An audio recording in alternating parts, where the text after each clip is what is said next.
You want to know the craziest thing about today's times is not having discernment, not knowing or not being spiritual enough to have discernment about what goes on around you, what is happening just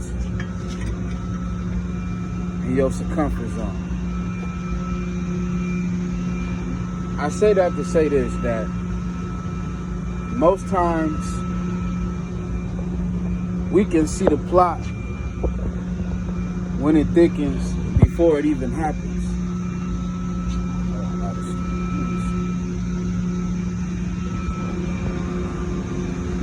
Most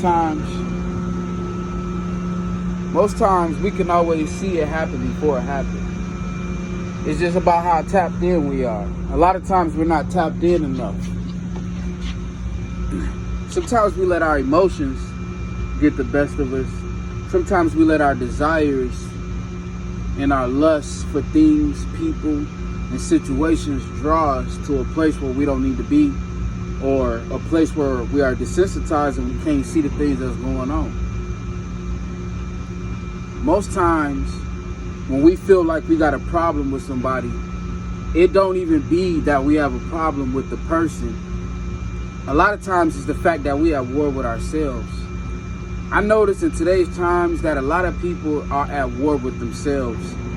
So the fact that they are at war with themselves, they will project things on the other people as if it's the people that they have a problem with.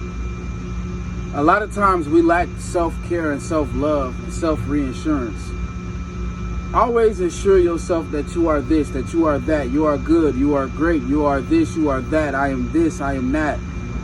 And a lot of times we will have days where it seems like that reassurance don't work and it just plumbs down. But in those days, we have to sit back and self-reflect how great the reassurance for ourselves is. A lot of people will try to make you feel bad for loving yourself, caring for yourself, and putting yourself first. So all this ties into discerning things, because a lot of people have a certain type of energy about themselves. We're going to step away from that. Some people have a certain energy about themselves. Some people can't help the fact that when they walk in a room, their energy speaks louder than anybody's words. Some people can't help the fact that when they walk in a room, their energy is louder than any person's, what they stunting, what they driving, what they wearing. Some people's energy is just loud without their words.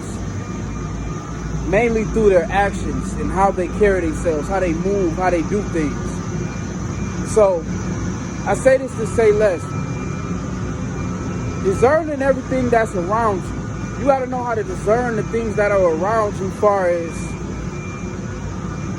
when you walk into a room, you got to know how to scan that room instantly. You got to know how to pick away what's what, who's who. Especially if it's an environment that you know that you're about to dwell in.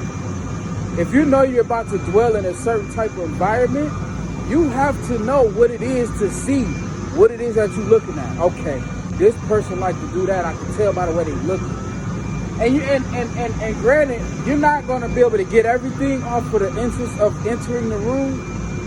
But the more that you, within that day or the few hours or hour or whatever you spend in that environment, everybody's going to show you something. The second thing in being discerning and having discernment is you cannot be fully yourself in trying to discern things. Because if you fully yourself, you're going to miss a whole lot. You're going to miss the person who, say you start a new job, you have new colleagues and stuff. You're going to miss the person that seems to stand out as the generous person that might be the narcissistic snake. You will miss it if you fully yourself and you feel it's okay to be confident in who you are, confident in what you bring to the table, confident in what's being built and what's been built. But being so full of yourself and being confident and being arrogant ain't the same thing. And to a certain level, I don't even knock arrogancy.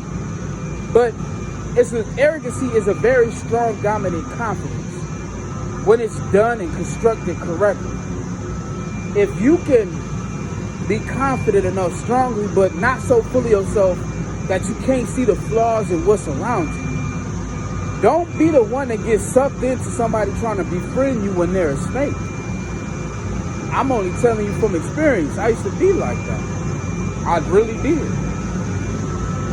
Not everybody is your friend, and not everybody who smile at you mean well. Discern your environment. Discern what's around you. Shalom.